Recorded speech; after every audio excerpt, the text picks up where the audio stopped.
Tay, welcome. Hi, so excited to be here. I'm so grateful that you're here to share your story and your perspective for early morning habit, how it renewed your morning, how it impacted your life.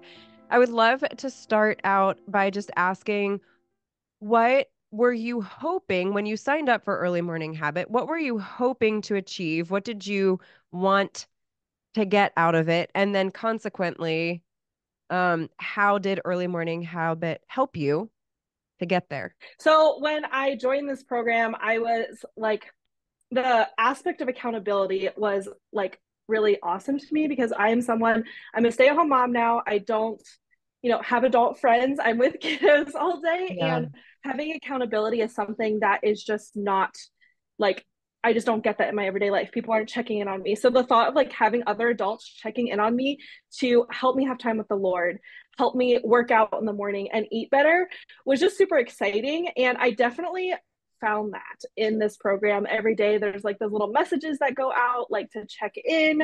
I love the like little trackers to like track that you've done your early morning time. And it was a judgment free zone too, which I think is so Mm. important, something we're all looking for in these kinds of programs. We don't want to feel pressured if we miss a day, or we want that like wholesome accountability, right? So I think that is what I was looking for and have definitely found. Being able to like partner with other women too is really cool. Like not having, a co-ed program or whatever like that. Like there was like literally women that are in the same walks of life with me, if Mm. not a little bit further than me, getting to walk me through this, which was really cool. I love what you just said about a Yeah. pressure-free zone. I think that's something that a lot of women struggle with anytime they sign up for a program is feeling the need to do it perfectly and also feeling like, oh, this is just one more thing that's going to put pressure on me to do and do really well. Right. Talk to me a little bit more about that because for those of you that aren't familiar who are listening and watching, the ultimate two things that you are tracking in this program is that the goal is to start your day with quiet time and a workout. Those are really the two things that we're tracking. And there's a whole program that is dedicated to helping you do that and do that consistently. But talk to me about the pressure element and how you felt like you mentioned it wasn't pressured and that there was flexibility. Talk to me a little bit about that. Yeah. So normally, like a workout program, well, maybe I've been in like one other one, but they're always super scary because there's these super tiny women, maybe, or like Mm, just like hmm. these huge goals of people being like, if you don't reach this, like you're not winning or you're not getting it or you have to do it every day. And that has always scared me as someone that does not work out consistently and has never had a morning work like routine before.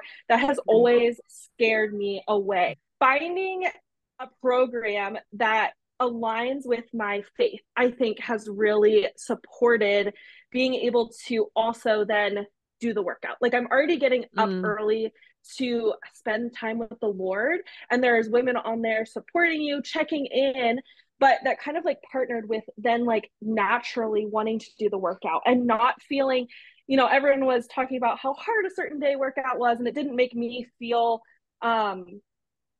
I didn't feel less than because I was Mm. struggling with the workouts too. We talked about through the program, like, these are easier options, or here are more resources for like a program that might work for you better, which I found super helpful because I struggled through some of the workouts, but I never felt like I was less than because I couldn't do that. There was other people also struggling with them.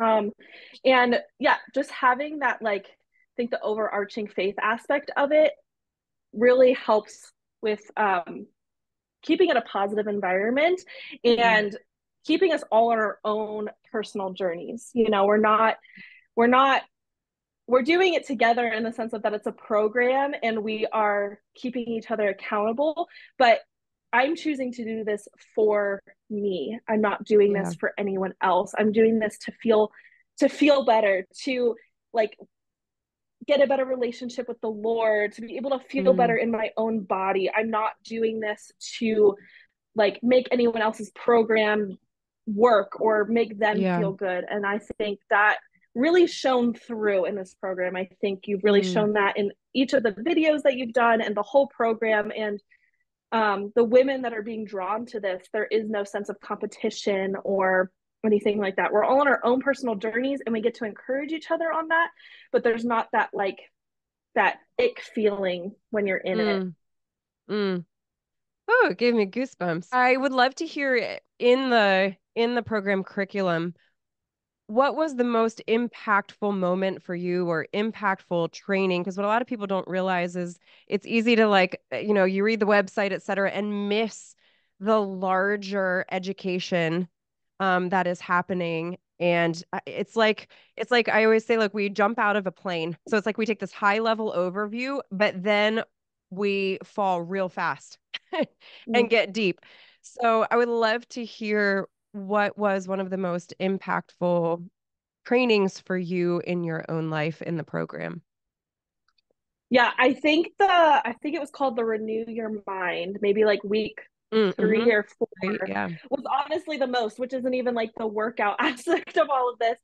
But that specific module talks a lot about gratitude and being really able to pinpoint our emotions and how that can go alongside actually having a morning routine and having a well like a good day in general.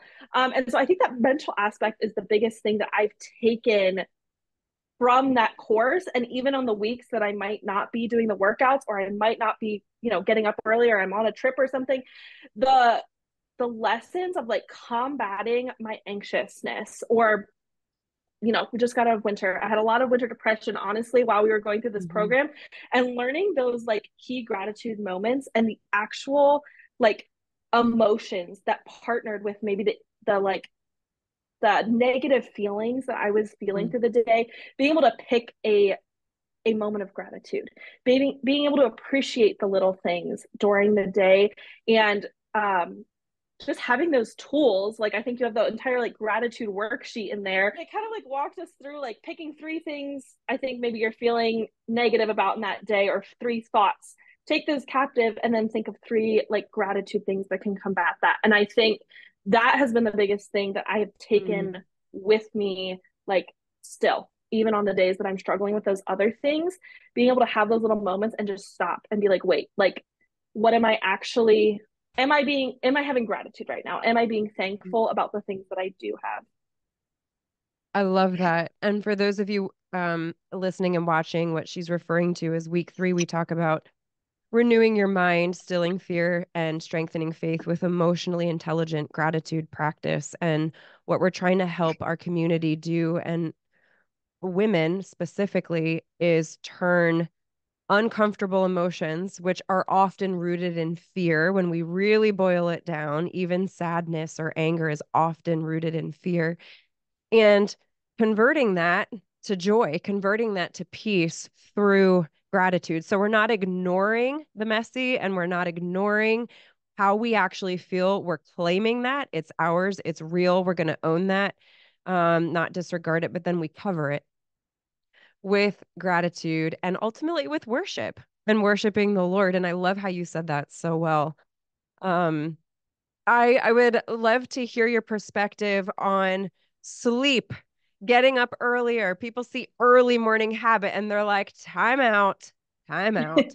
How early is early? I'm not a morning person.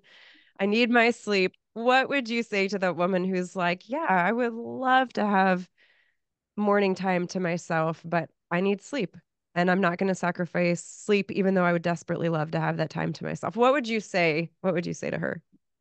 Because Yeah, that was I me, think you guys. first, That was me. yeah, Okay. I yeah. understand. None of us want to give up our sleep in the morning. And when I got into this program, I think I immediately thought it was going to be like jumping into waking up at 5 in the morning. Like that was Mm, my honest, like maybe not 5, but I knew it was going to be early. And I was like, okay, yeah. I got this. I can do this. But you go into day 1 and it's like, oh, actually, you only have to, I think it's like 15 or 20 minutes the first day. Like, let's start the week by just doing like 15 to 20 minutes this first week. And then we'll get to that, we'll get to the earlier later. And I was like, oh, okay, like that's attainable. Like waking up 15 to 20 minutes earlier than my kids is not always easy because I have two toddlers right now and waking up before them is not Yes. always easy. But 15 to 20 minutes I can do, you know? So I think that's something to look at this. It's not you waking up at 5 a.m. every single morning. You can actually make this. I think you say the early morning is before 7 a.m. I feel like in the wintertime we can like make that 7:30 because the sun doesn't come up till Yeah, right, who knows right, what time. But you right. know, it's before the morning starts. And so I think I had my morning usually starting around 6 a.m. I'm usually up between 6 and 6:15 because my kids are normally up between 7 and 7:30. So just having that 45 minutes to an hour, while seemed like a huge chore at the beginning, like I like my 8 to 10 hours of sleep every single night. Um, it really wasn't that hard when I put in that I was only waking up 45 minutes at the end of the whole program. I think I was only waking up 45 minutes to an hour before my kids. And that time beside by myself became invaluable. Like Mm. I got to spend 20 to 30 minutes. Like I spent some long mornings. There were some short workouts and some long times with the Lord just because I was in a Amen. season of really needing that. Amen. And Yeah. yeah, some of the biggest breakthroughs, like our family has just gone through some huge stuff over the past few months, and some of the biggest breakthroughs happened during that 20 to 30 minutes Mm. of just time of being able to spend with the Lord without my two kiddos, you know, in my ear on the Mm. other side. And you can spend time with the Lord whenever you want, but I think that has been invaluable. And another big lesson that I've taken from this on even, you know, when I get in that habit of not waking up till my kids, you know, are knocking at my door Yeah. is like, well, how do I really feel? And how do I feel compared to taking that time with the Lord? And that, Yeah. um, yeah, it just completely has changed my heart and my mind is taking that 20 to 30 minutes to do that. And then layering in those other habits because then I Yeah. have time to get my workout in and I have time to actually eat breakfast because that's not something I was like making a priority Yeah. before. You know, working out and Yeah. eating breakfast was not something that was a priority because I was being You're dragged out of bed surviving. by my two. Yeah, I was literally like Amen. Yeah. surviving with my 2 or 4 year old dragging me out of bed. Um, so yeah, and there is like a whole like sleep like you guys the whole program has a whole sleep area which I will say that I was not amazing at. I have my blackout curtains up and we have a sound machine on and you know try to not be on things. I definitely did not hit that checklist every night and so I probably was not getting optimal sleep every night, but I do make sure to get my 8 hours so I am still getting in Yep. pretty early. Yep. But, you know, even on the hard mornings or the mornings that I wasn't getting optimal sleep, it's worth it. That's like the bottom line is it's worth it to prioritize your mental health, your spiritual health, and your physical health when you realize that you just have so much more day left. Like Yeah. I have time to like do so many more things in my day. I can do the housework without feeling like it's like cutting into my work at home time and Mm. my time with my kids and yeah. So that was my long I spiel of like don't let I the love it don't though. let the early morning aspects, you know, stop you from doing it. I love it though, because what I'm hearing you say is, and I hear this time and time again, is that early actually becomes payoff. It's like the concept of early actually becomes the best part of it because it inherently implies this sense of alone, quiet, peace, calm, because it is before the chaos of our day descends. And that, I love how you have expressed that. And you mentioned like how I felt before versus how I felt after. I would love to know if you could use one word to describe generally like how you felt before early morning habit to sort of how the program helped you transform that core sense of how you feel now. What would those words be like from what to what? I love this Mm-hmm. concept of specifically kind of in your experience how it helped you move from this to this. Yeah, the first word that pops to mind is fearful, and like Hmm. not fearful, I don't know, like I would fear my day almost. Yes. Anxiety, fear. And I think I now wake up every day hopeful and like Mm. Love yeah, that. Oh, it makes me like want to instead cry. of Love that. Yeah. instead of like having that fear of like, oh, I'm up and oh, I need to do this and this, and I'm not fitting everything Mm. in. And what are the consequences of that? I'm Mm. now hopeful at the beginning of every day that it is going to be a good day. It might not be my best day, but Mm. I am checking off these boxes and I am living a fuller lifestyle and a fuller life overall. So yeah, it's pretty amazing, but pretty I love hopeful. that. We'll go with that word. We'll stick with Fearful it. to hopeful. It's a great word. And I love what you said too, that some of your greatest breakthroughs in struggle and trial came in that time with the Lord. And I think that is, my prayer for, women, those of you watching and listening. It's it's literally about life. It's a revival. It's not a routine, it's a revival. And there's too much at stake to not start our day that way. As you just said, from fearful to hopeful, literally by starting your day being, not doing. And it sounds like it should be easy, but we all know it's not. Hence the need for community and somebody like Bente who is in your corner. And when you sign up for the program and you do your thing and you say hi, there's literally people like Bente being like, hey, we're so glad that you're here. So you do not want to miss this. Learn how to start your day being, not doing, from fearful to hopeful with this morning revival. Let's get rid of the word routine. I think I'm going to start a thing. It's our new slogan. It's not a routine, it's a revival. If you want to sign up, the link to sign up for the program is in the show notes. This is Bente's referral partner link. If her story resonated with you, she does get a thank you for sharing her story. It is her referral link. Sign up and she'll get a small commission. Bente, we're so grateful for you being here. Thank you for sharing your story. And I'm so grateful that you are in the community. Oh, thank you for having me. I really enjoyed it. Thank you for watching the Imperfectly Empowered podcast. Be sure to subscribe to the channel by clicking below. And if you missed our last video, then be sure to check it out right here. We'll see you next time on the podcast. Your story matters and you are loved.